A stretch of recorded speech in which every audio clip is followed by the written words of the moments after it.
नमस्कार दोस्तों, revolutionary change में आपका बहुत बहुत स्वागत है। आज है 3 फरवरी और आज हम देखेंगे कुमार गौरव सर के करंट अफेयर्स के क्वेश्चन बिल्कुल 10 मिनट के अंदर। तो चलिए शुरू करते हैं। क्वेश्चन नंबर फर्स्ट है, भारत को मोटे अनाजों का वैश्विक केंद्र बनाने के लिए कहाँ उत्कृष्टता केंद्र बनाने की घोषणा की गई है। देखिए, ये जो 2023 है ये मोटे अनाज का वर्ष है। मोटे अनाज का वर्ष 2023 को मोटे अनाज का वर्ष कहा गया है। मोटे अनाज में क्या क्या शामिल हैं, जैसे बाजरा, मक्का, ज्वार, रागी, ये सब मोटे अनाज हैं। इसके लिए वैश्विक केंद्र बनाने के लिए जो उत्कृष्टता केंद्र है वो हैदराबाद में बनाने की घोषणा हुई है। तो इसका जो करेक्ट आंसर है वो होगा हैदराबाद।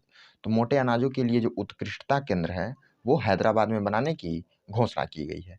आइए अगले प्रश्न की ओर बढ़ते हैं। मैनुएला रोका बोटे को किस देश की पहली महिला प्रधानमंत्री नियुक्त किया गया है। देखिए, ये जो मैनुएला रोको बोटे हैं ये पहली महिला प्रधानमंत्री हैं। किस देश की? तो इक्वेटोरियल गिनी की। ये इक्वेटोरियल गिनी की पहली महिला प्रधानमंत्री हैं। यहाँ के राष्ट्रपति पूछा जाए कौन है राष्ट्रपति, तो वो हैं मबासागो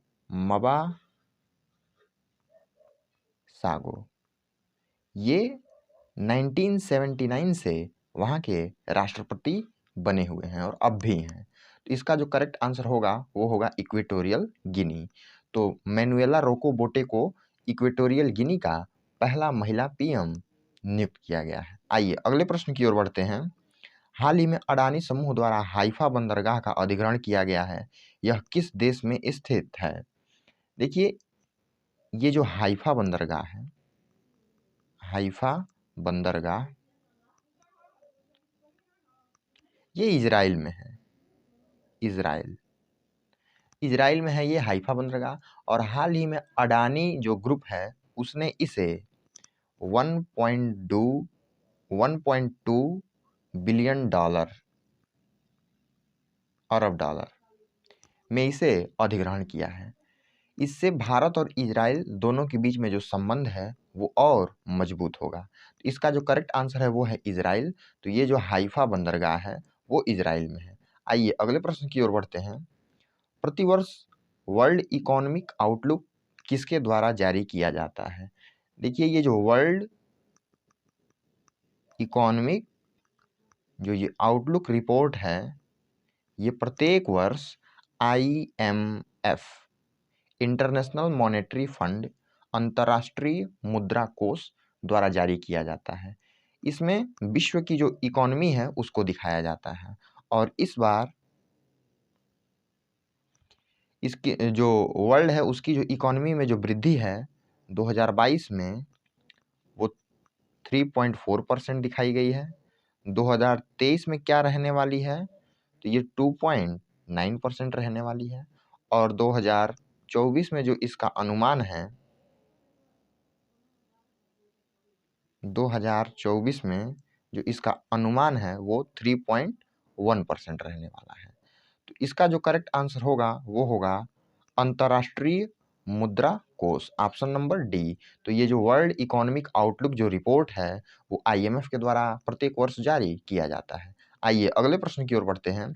यूनेस्को ने किस देश के ओडेसा शहर को खतरे में एक विश्व धरोहर के स्थल के रूप में सूचीबद्ध किया है। देखिए, ये जो ओडेसा शहर है ये यूक्रेन का एक शहर है, यूक्रेन का, जिसे रूस ने पूरी तरह से तबाह कर दिया है। यूनेस्को ने अभी हाल ही में इसे खतरे में एक विश्व धरोहर की सूची में शामिल किया है। तो ये जो ओडेसा शहर है ये यूक्रेन का एक शहर है। तो इसका जो करेक्ट आंसर होगा वो होगा ऑप्शन नंबर ए, यूक्रेन। आइए अगले प्रश्न की ओर बढ़ते हैं। हाल ही में भारत ने किस देश के साथ पहली बार राष्ट्रीय सुरक्षा सलाहकार स्तर की बैठक का आयोजन किया है। इंडिया और USA ने अभी हाल ही में, इंडिया और USA ने हाल ही में एक बैठक किया है जिसका नाम है ICET, initiative for critical and emerging technology, और इसकी सुरक्षा सलाहकार स्तर की बैठक का आयोजन किया गया है। इसमें इंडिया के जो सुरक्षा सलाहकार हैं अजीत डोभाल, इन्होंने भाग लिया। अजीत डोभाल इन्होंने भाग लिया। और जो अमेरिका की तरफ से सुरक्षा सलाहकार थे वो JK सुलिवान थे। तो इसका जो करेक्ट आंसर होगा वो होगा अमेरिका। तो राष्ट्रीय सुरक्षा सलाहकार स्तर की जो बैठक है वो इंडिया और अमेरिका के बीच आयोजित हुआ। आइए अगले प्रश्न की ओर बढ़ते हैं। बजट 2023-24 में प्रारंभ की गई प्रमुख योजना कौन सी है? पहले तो बजट जो 2023 का है वो 1 फरवरी को जो पेश हुआ उसमें कौन कौन सी योजनाएं हैं, आइए उसको देख लेते हैं। इसमें है पहली योजना प्रधानमंत्री कौशल विकास योजना 4.0, इसमें कौशल विकास को दिखाया गया है। प्रधानमंत्री PVTG विकास मिशन, इसमें जो संवेदनशील जनजाति हैं उनके सुरक्षा के बारे में जिक्र किया गया है। आकांक्षी प्रखंड कार्यक्रम, इसमें 500 ब्लॉकों को शामिल किया गया है। गोवर्धन योजना वेस्ट टू वेल्थ के लिए है, मतलब कचरे से कुछ वेल्थ का निर्माण करना। प्रधानमंत्री प्रणाम योजना, इसमें भूमि प्रदूषण को रोकने के लिए इस योजना को लागू किया गया है। मिष्टी योजना, ये मैंग्रोव वनस्पति के लिए है। प्रधानमंत्री विकास योजना, ये शिल्पकारों के लिए। अमृत धरोहर योजना, इसमें 75 जो रामसल स्थल उनके लिए है। महिला सम्मान बचत पत्र, 2 वर्ष के लिए अगर ये 2 लाख रुपए महिलाएं जमा करती हैं तो उस पर 7.5% का ब्याज मिलेगा। श्री अन्य योजना, ये हैदराबाद में शुरू हुआ है। तो इसका जो करेक्ट आंसर होगा वो होगा उपरोक्त सभी। इसमें प्रधानमंत्री कौशल विकास योजना 4.0 भी है, प्रधानमंत्री PVTG विकास मिशन ये भी है, आकांक्षी प्रखंड कार्यक्रम ये भी है। तो इसका जो सही आंसर होगा वो होगा ऑप्शन नंबर डी। आइए अगले प्रश्न की ओर चलते हैं।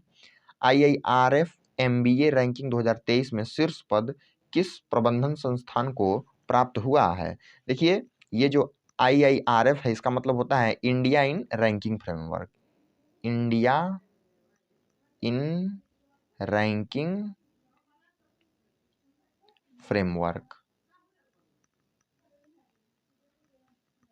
फ्रेमवर्क इसे शिक्षा मंत्रालय जारी करता है। शिक्षा मंत्रालय जारी करता है।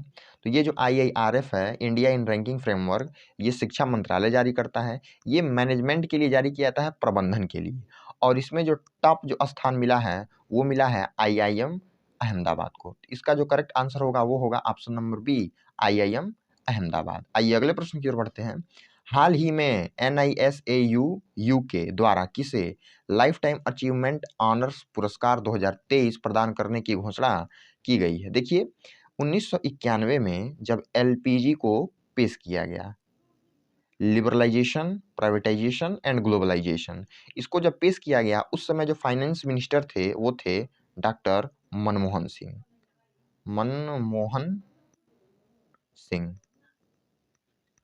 उस समय ये फाइनेंस मिनिस्टर थे। ये 2004 से लेकर 14 तक PM भी रहे हैं। भारत के ये प्रधानमंत्री भी रहे हैं। इन्होंने इंडिया और UK के जो संबंध हैं उनको बेहतर बनाया, इसलिए इनको लाइफ टाइम अचीवमेंट ऑनर जो पुरस्कार है 2023 देने की घोषणा की गई है। तो इसका जो करेक्ट आंसर होगा वो होगा option number B, doctor Manmohan Singh. आइए नेक्स्ट क्वेश्चन की ओर बढ़ते हैं। 2 फरवरी को प्रतिवर्ष मनाया जाने वाला विश्व आर्द्रभूमि दिवस पहली बार कब मनाया गया था? देखिए 2 फरवरी 1971 को रामसर कन्वेंशन हुआ। रामसर कन्वेंशन जो ईरान में हुआ। आर्द्रभूमि के संरक्षण के लिए ये कन्वेंशन किया गया था। इसे 1975 से लागू किया गया। 1975 से लागू किया गया। भारत जो है इसमें 1982 में शामिल हुआ। इंडिया शामिल। तो इंडिया इसमें 1982 में शामिल हुआ। इसे 2 फरवरी है, इसको आर्द्रभूमि के रूप में हम 1997 से मनाते हैं। 1997। तो प्रश्न में यही पूछा गया है कि इसे आर्द्र भूमि के रूप में कब से मनाया जाने लगा। तो इसका जो करेक्ट आंसर होगा वो होगा ऑप्शन नंबर सी 1997, 1997। तो विश्व आर्द्र भूमि दिवस जो है वो पहली बार 1997 को मनाया गया। ऐसे ही डेली बेसिस पर करंट अफेयर्स की वीडियोस देखने के लिए हमारे चैनल के साथ बने रहें।